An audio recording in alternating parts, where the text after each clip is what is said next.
I read a lot of fantasy books, but there's really only a handful that stand out to me.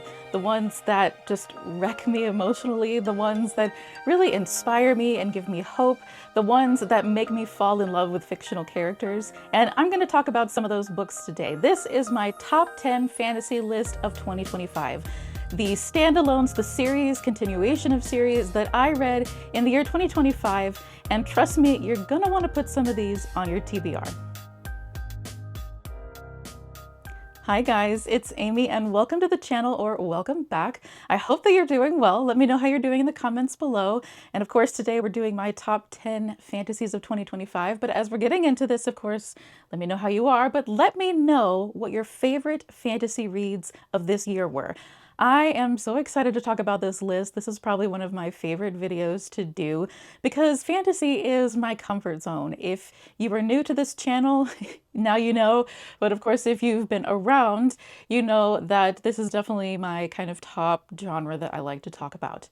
And I will have other kind of like wrapping up the year sort of videos, but this definitely is kind of my wheelhouse, my bread and butter, so to speak. But as I said, we're going to be talking like full series trilogies that I read or continuations of series and also some standalones. So we're getting a little bit of a mixture of everything. And this is mainly like higher fantasy. It's not all adult fantasy. It's not all just high fantasy. There's some fantasy romance.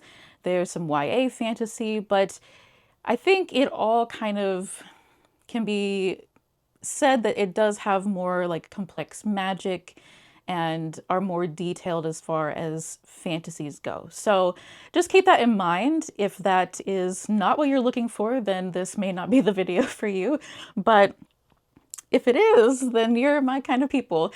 And so I am just really excited to get into this list. I'm going to start from the bottom of my list at the number 10 slot and work my way up to number 1.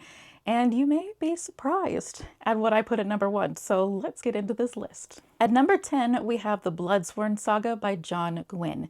This is a trilogy that I read in its entirety this year. And this is like a Norse-inspired epic fantasy with gods of chaotic powers and clashing clans, and there are epic battles. There's really fantastic character arcs. We have multiple POVs, and the series just kind of grows and grows in size as far as the world building throughout the trilogy. And this is at number 10 for me because I feel like I wasn't quite as endeared to the world and what was happening. I feel like each book got a little bit weaker for me as the trilogy went on, and I rated the first book, I believe, 4 stars. The second book, I believe, was 4 stars as well. The third book was 3.5 stars. So I tend to kind of like go back and reflect on my ratings, and I may change that in the future, but that's where I'm kind of sitting at right now.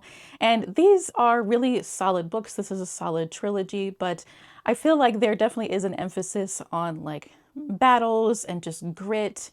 And I feel like it wasn't quite as maybe character driven as I prefer in my stories, or that it was maybe just a little bit dry in some moments. There is a lot of like travel and kind of build up to these epic battles, which are really exciting and interesting to read.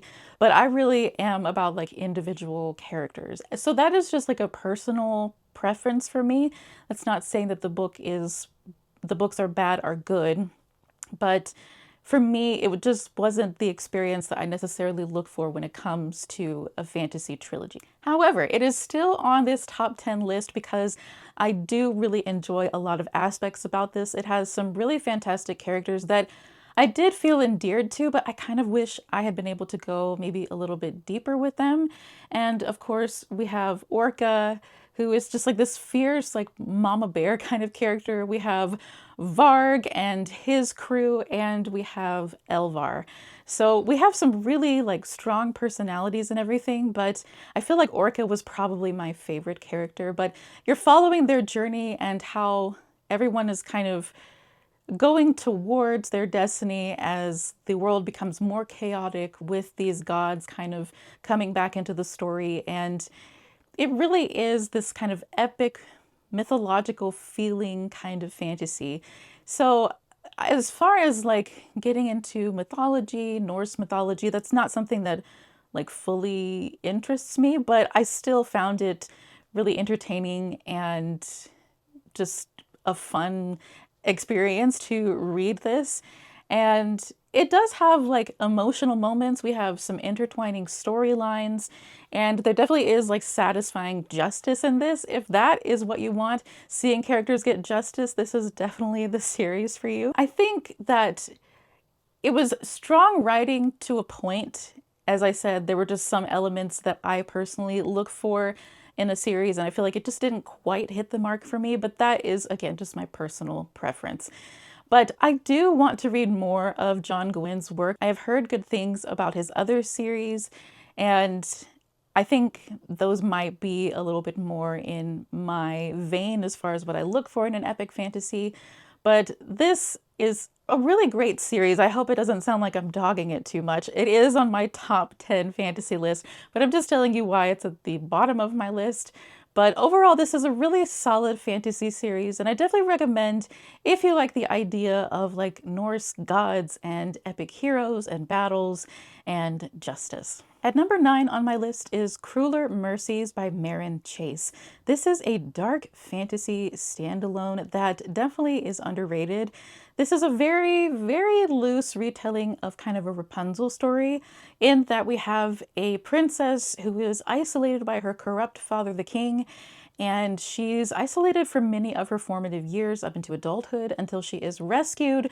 But this rescuer may have his own political schemes in mind for her. So she's really caught up in all of these politics and in war, and she is a very fragile person, but you find that she maybe is stronger than she thinks she is. But this really does portray someone that would be isolated or someone going through trauma and their mental state. It definitely has really great discussions about mental health and of war. It does not glorify war. It definitely shows it in a way where it is just this grueling sort of thing, and I really appreciated the places that this story went to in order to show the corruption of power. This is definitely a story of vengeance.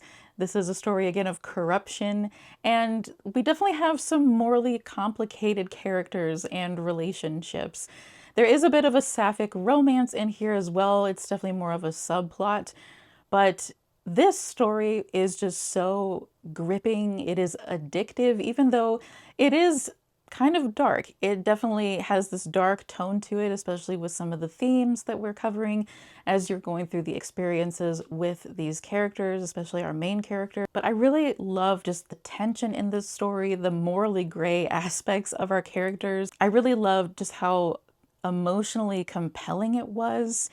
I just felt so endeared to these characters. Even though this book isn't super long, it is like a more standard kind of standalone fantasy, but I just absolutely loved this. It really just kind of left my jaw hanging open by the end, and I just really can't rave enough about it. I think this is a completely underrated book, and you definitely need to check it out. At number 8 on my list are a couple of books. This is part of a series, and that is the Legendborn cycle by Tracy Dion. I read the first book, Legendborn, in 2024, and then I read the second book, Bloodmarked, and the third book, Oathbound, in 2025. And this series just really kind of blew me away as far as YA fantasy goes. And I feel like with each book, the series just gets better and better. So this is kind of a modern take on an Arthurian legend fantasy. We're following Bree, who is a teenager accepted into a special program at the University of North Carolina, where she becomes swept up into this secret society that has the power to fight demons.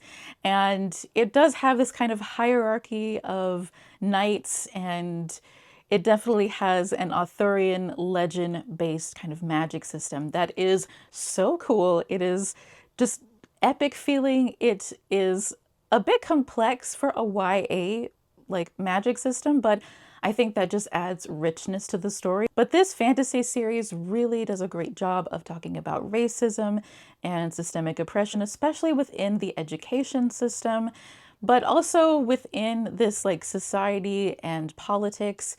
It really does a great job of having discussions on these things. But there is an interesting kind of love triangle happening within this story, which is not really something that I particularly enjoy, but I do really I do like the dynamics of the relationships of these characters. So it definitely is like a high octane kind of story. It definitely has some darker moments as far as dealing with the racism that's discussed and how that relates to the magic of this world. It's really fascinating. There are kind of like two different magic systems, and you'll learn that as the series goes on, but it's just a fascinating and such a rich fantasy. I love the world building in this, and don't let its YA label deter you. This really, it does have kind of, some teenager angst in there, but I think there is so much more to this that I feel like maybe it gets written off because of the YA label, but it is such a great series. I think that you definitely need to be reading it because of the important discussions that it has, but also it's just really a cool magic system and has really amazing characters. So if you like the idea of a fantasy story that really explores important themes of like racism and systemic oppression, generational trauma, things like that, but still has levity to it, still has cool characters, cool magic. If you want all of that in one package, you definitely need to check out Legendborn. At number 7, The Everlasting by Alex E. Harrow is a fantasy standalone that I read fairly recently. This was my first read by this author, and I was really blown away by this book. This is a very timey-wimey, time travel, time twisting sort of story that has a romance at its heart, but I wouldn't necessarily say this is romanticy. There is some complex kind of magic and, like I said, timey-wimey stuff happening in here. But we are following a history scholar who has studied this female knight of his kingdom's history for a long time and how he kind of gets swept up into her story. And that's all I'm really going to say about it. So we've got time travel, we've got a lady knight, we've got a history scholar, like all of that just totally hooked me in. I really didn't know much going into this book. I'm kind of glad that I didn't, because just those aspects like totally sold me on it, and I think it should sell you too. If you like those aspects, you're probably going to love this. This was just so epic and emotional. It definitely is like across multiple eras of time. We are in a fantasy world that kind of operates like ours, but it is a little bit different. But my goodness, the way that this author uses time travel in order to discuss history and the conflicts surrounding it, as far as how is history being portrayed, who is really telling the narrative of history, is it favoring a certain group over another? It really does such a great job of having those kind of discussions. And it never feels like it's just being thrown at you. You're not really beaten over the head with it. It's more of like in the emotional impact of seeing the characters experience it for themselves.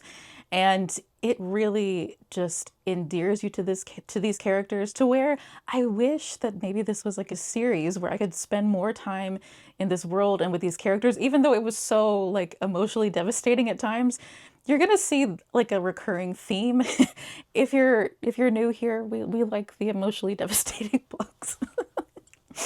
But it is so incredible. I love anything with time travel, and this one, it just really kind of blew me away.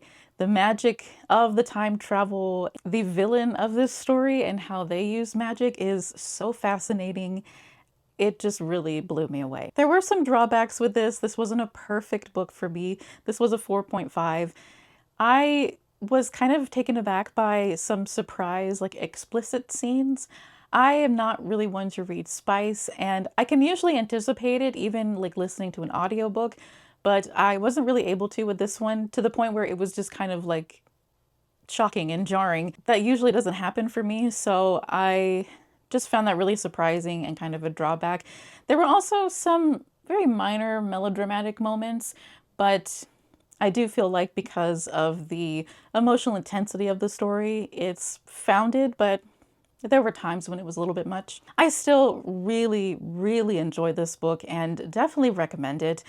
I think if you like the idea of anything time travel in a fantasy world with some romance, I think this is definitely going to be the book for you. I only have a few physical copies of the books that I'm discussing today, but I have a copy of this next one. So at number 6 is Babel by R.F. Kuang.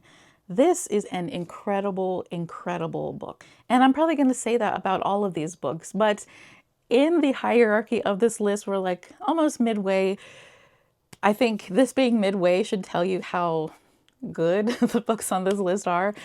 But this book just really, it blew me away in that it talks about racism and colonialism in relation to language and translation. And it was so fascinating. And I love how authors are using these different elements to explore these really important topics, and Kuang just does an incredible job with it. The magic is very much related to language and translation, but I don't want to give too much away about it. It would kind of spoil some of the story, but just know that it's really fascinating. But we are following our main character, Robin, who is taken from his small country in Asia and brought to England to kind of be trained up to be a student of translation at Oxford. So this is a fictionalized version of the famous, very prestigious school. But Robin thinks that he is getting like this top tier education and being given all the best things of the world because that's what he's being told.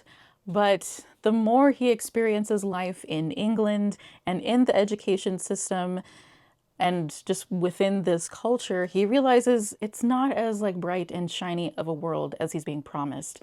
And it just slowly like devolves into this kind of tragic story that really comes to a climactic point at the end. And it is a devastating book. It is an emotional book, but my goodness, it is so well done. And I feel like there is some discussion that maybe the themes are beaten over your head in this book. If you feel that way, maybe you've just read a lot of books like this, or maybe these are just challenging topics for you. And I definitely encourage you to sit with them because I think they are really important. And this really is a great way of telling a story to empathize with characters that come from different cultures and are forced into another culture and forced to assimilate. And like this book was just so devastating. But I definitely think this is worth the read. It's just a fantastic, like dark academia kind of fantasy, which is something that I have fallen in love with this year. That is not something that I realized that I enjoyed. I read Blood Over Brighthaven last year, and that was kind of my first foray into like a higher fantasy with dark academia. This is kind of in the same vein. So if you like Blood Over Brighthaven, you might like this as well, and vice versa. They are very different, but I just think that if you haven't read this, you're really missing out. And I really can't wait to read more of Kuang's books. But again, this wasn't a perfect book for me. I feel like in the last like quarter of the book, there was a bit of a slowing down and a bit of dragging for dramatic effect. But to me, it just kind of drew the story out in not an effective way. I feel like it just kind of slowed down the story for me. But this really was an incredible and just unforgettable read. I rated it 4.5 stars, so a nearly perfect book, but this is a fantastic Dark Academia standalone. And now for something completely different. At number 5 is the Tide Child Trilogy by R.J. Barker. This I read during the summer and I absolutely fell in love with this series. This is like high fantasy, pirate fantasy at its finest. I think Barker is doing something really special in this series in that they create this really atmospheric world to where they even create their own like pirate language that takes a little bit to understand a couple of chapters, but once you're in it and you feel like you're sharing this secret language with the crew that we are a part of. And we are following a crew of condemned criminals from the perspective of Joran, our main character. And the captain that kind of takes over the situation, Lucky Mies, another one of the condemned criminals, and she is fierce. She is just an incredible captain and a really incredible character that you grow to love. You really grow to love all of these characters because at the core of this is the found family that kind of forms and just the really deep, beautiful friendships and relationships that are formed within this crew of unlikely people. So I think that just the epic scope of this story that just grows as far as the magic and the politics is just really astounding. By the end of the trilogy, at the end of the third book, I was staring at the wall at the end. It just really does something that I have not seen in any other pirate fantasy. And I haven't read like all of the pirate fantasies, but I've read a good number of them. So to say that this is different, it's definitely different and it's really special. So if you like the idea of like the found family aspect of pirate fantasy, and you like the idea of like the epic battles and like high seas adventures, but you also like the idea of like a character-driven story to where you get really like intimate with the characters and within the relationship dynamics. If all of that sounds good to you, this is definitely the series for you. And I'm really glad to see more people on like TikTok and just in the book community catching on to this series because it is so amazing. And I do have a full video kind of breaking down this series if you want to go check that out. Yeah, this is like a 5-star series for me. I will put my ratings of each of the books on here, but this is a series that I am going to recommend for a very long time, and it's probably going to be one of my favorite fantasy series just of all time. Getting back to some YA fantasy, at number 4 is the second book of the Ray Bear duology, Redemptor by Jordan Ifueko. This is an incredible duology that has so much rich world building in it. This is an African-inspired fantasy that follows a young girl who's raised by this kind of chaotic goddess in isolation and is basically trained up to be an assassin to kill the future emperor of this great empire that they are a part of. This story has politics and epic magic, chaotic gods. We have really interesting politics in that it is like an emperor, but also a council that informs him and kind of the found family and really intimate relationships that are within this council. It's really fascinating. And we have like ancient forces and we really discuss important topics of like leadership and identity and how we can be who we choose to be, that, you know, where we come from or, you know, things of our past, it doesn't really determine it. It's what we choose to be. And I feel like that is definitely a like core theme of this story. And I really, really enjoy that. This is definitely emotional. It's beautifully written. And again, it's very thematically rich. There's just a lot of interesting things going on in this because it's friendship dynamics, it's romantic dynamics, it's like political colleague dynamics. So it's very much a character-driven story, and it is just really fascinating just how like nuanced those relationships are. And I said we're exploring leadership, but this is very much like exploring duty and sacrifice and identity. And it really all kind of culminates in our main character and how they are experiencing the world and becoming part of this empire.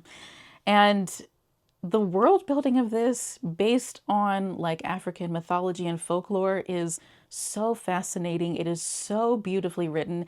And I honestly think Redemptor was even better than Raybearer, and I loved Raybearer, so I really loved Redemptor.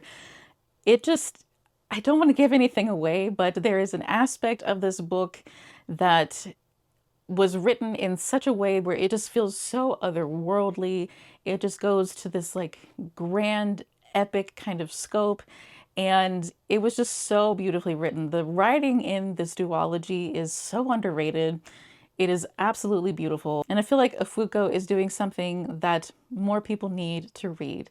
And this was just so like such a satisfying and heartfelt story, even though we are dealing with a lot of like politics, but it really does have this grand scope. The empire is really grand and it has a lot of different cultures within it. And I feel like it really represents the continent of Africa and how there are so many different cultures within it that I feel like gets really watered down by our perception and our portrayal of it, especially in America. So if you like the idea of a YA fantasy that really doesn't feel like a YA fantasy, that goes to an epic scale, that is exploring like African mythology and folklore and has a really like cool found family in it, there's also a cozy fantasy that she wrote within this world that I definitely recommend, The Maid and the Crocodile,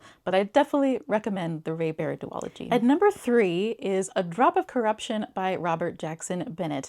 I actually thought this was going to be my top book, but some other books snuck in there. This is the sequel to The Tainted Cup that I have right here. This is a really cool series. It is part of the Shadow of Leviathan series. This is like if Sherlock and Watson were in a kind of fantasy sci-fi world that's really dark and gritty. There's like Leviathan beast threatening to come and destroy the kingdom, the empire. And it's fast-paced, it has great mystery in it, really interesting plant magic that is killing people. It just is so original and creative, even though it is kind of taking on a very classic and popular story of Sherlock. Of course, we have the mystery with the Sherlock dynamic, but this definitely is following like conspiracies, and I said dangerous magic, very morally complicated characters. And it's definitely about navigating corruption and power struggles. We have basically detectives within a military of this empire and how there are murders happening in order to basically attain power. It's so fascinating. The magic of this world and the intricate politics of this world. But our main characters, the story being told from the perspective of Din, the Watson character, and also Anna, our Sherlock character, they are incredible characters, especially Anna. And I just really, I really am anticipating the next book, which I believe has been announced. The title of it escapes me, but A Drop of Corruption is even better, I think, than The Tainted Cup. And it does kind of reveal a little bit more about our characters, and it just makes me excited to continue this series. But this is such an incredible sequel. It really explores some interesting things that this empire is trying to do in order to attain power and more power. So if any of that sounds good to you, I definitely would recommend this. This is an absolute 5-star for me. All right, we are getting into the last couple of books on this list, and I know you were just waiting on the edge of your seat to know. um, but at number 2 is Fool's Errand by Robin Hobb. And Robin Hobb, nobody does it like her. She just writes in a way that I think just blows everybody out of the water as far as fantasy goes. And this being part of her realm of the Elderlings, you know, this is an epic reading journey of 16 books. And this is the first book of her Tawny Man trilogy, which is the third trilogy of this universe. I know that can be complicated for people who aren't familiar with the universe, but you just kind of take it a chunk at a time, and I promise it's not as daunting as it seems. But this is just an incredible start to a new trilogy, but also getting back to the familiar characters of the Farseer trilogy, especially with our main character Fitz. But you are coming into their story years later after the Farseer trilogy, and I loved this book. It did such a great job of kind of recapping what happened with the characters previously, but also bringing in new characters and a new storyline and continuing with the story, setting up for this new trilogy. I don't want to say much more than that because I don't want to give Farseer away or give away the plot of this book, but I was just so like satisfied with the experience with these characters. I was so satisfied with the new characters and how they are affecting the story. With all of that satisfaction, there is a devastating element to this story. If you know, you know. I don't cry at books very often, and I have been talking about all these emotionally devastating books, but this one, I was crying. My husband and I have kind of buddy read, and what I mean by that is buddy reading in that we are listening to the audiobook, like sitting together. I'll immersion read because I need the book in front of me physically. And we had to stop the audiobook and we were just like hugging and crying. It was so devastating. So just be ready for that. Have your tissues ready.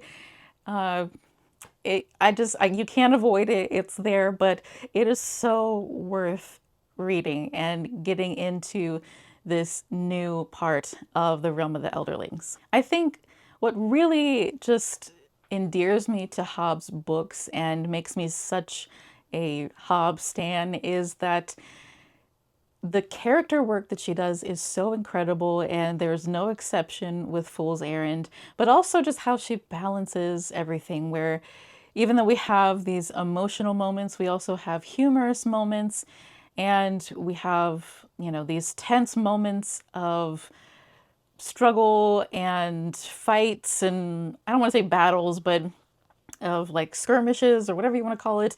Just this great tension to the stories, but also like heartfelt moments. It just has a great balance as far as the emotional journey that the story takes you on, which I feel like really makes the characters feel more real. You're getting all aspects of their personalities and of how they operate within the world and with other people. I love the realm of the Elderlings so much, and I know if you have been sucked into this addiction as well, you understand what I'm talking about. But I am so excited to continue with this Tawny trilogy, and yeah, I just absolutely loved Fool's Errand. Definitely a 5-star for me. And if you haven't started the Realm of the Elderlings, you need to. You absolutely need to. If you haven't, definitely go check out my Farseer trilogy video where I kind of break down that trilogy and give you more info.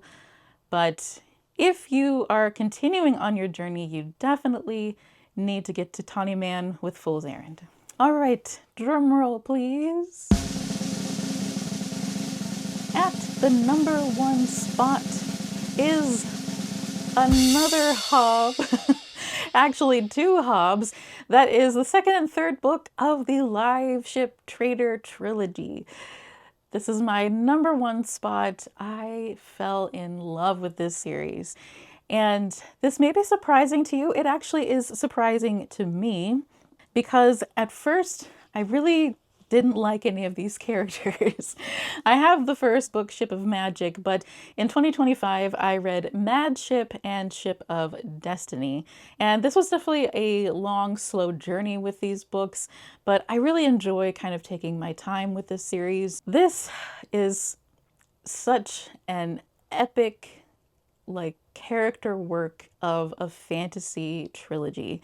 We have multiple POVs, but at its core, we are following a family of traders, merchant traders, and the sentient ships of this world, specifically the ship that they sail and some other ships that come into play in the story. So it's a lot of intertwining like character stories, and it is just so fascinating how these character arcs grow and develop, and how Hob can endear you to characters that you absolutely hate, or at least hate the things that they do. There definitely are trigger warnings with this trilogy. Be sure to be mindful of those things. But oh my gosh, this is such an incredible trilogy. And even though this is within the realm of the Elderlings, we are not dealing with the same characters of the first series within the realm of the Elderlings, the Farseer trilogy.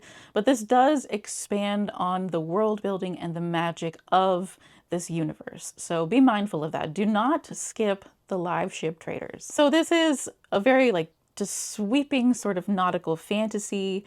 Of course, like I said, following intertwined kind of family dynamics, sentient ships, ancient secrets, and political upheaval. There are really interesting politics that come into play. So these Liveships are awakened with the memories of their former captains, so they have to pass away on the ship, and their fates become tied to these merchant traders, to pirates, and to mysterious sea serpents. That is probably one of the more complicated parts of the story, is the sea serpents, so just be mindful of that. But this is probably one of my top fantasy series ever. And that is really saying something. I think just the realm of the Elderlings is probably going to be like the top tier experience that is not going to be matched by much else. But again, just incredible character arcs. And I started not liking the characters, but I really loved them by the third book. But just the emotional journey that you go on, it is definitely full of growth, but it is full of heartbreak, but also a lot of hope. And you just see these characters grow and evolve, and you feel like you're right there with them. And even though you may hate what they do, you still are going to love them by the end. So it's just a really brilliantly layered story and brilliant writing and world building.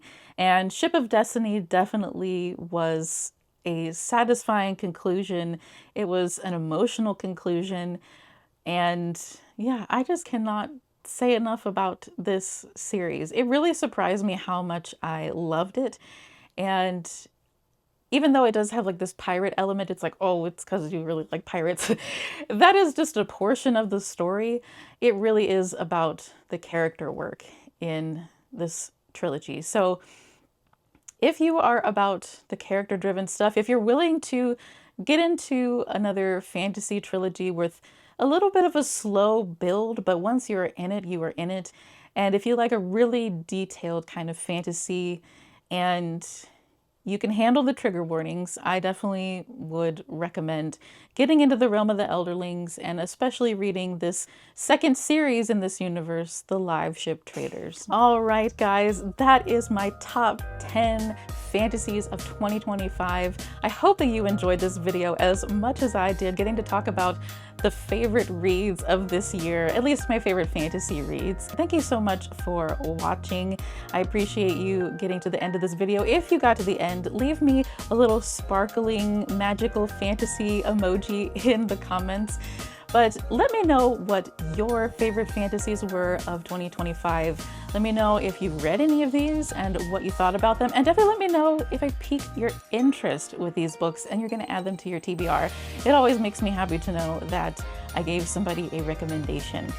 And yeah, thank you guys so much for liking and commenting and subscribing. I love engaging with you guys and just getting to chat books. That's why I do this, to have that community aspect and to just chat books with other fellow book nerds. So again, I hope you enjoyed this, and I will see you guys later. Bye.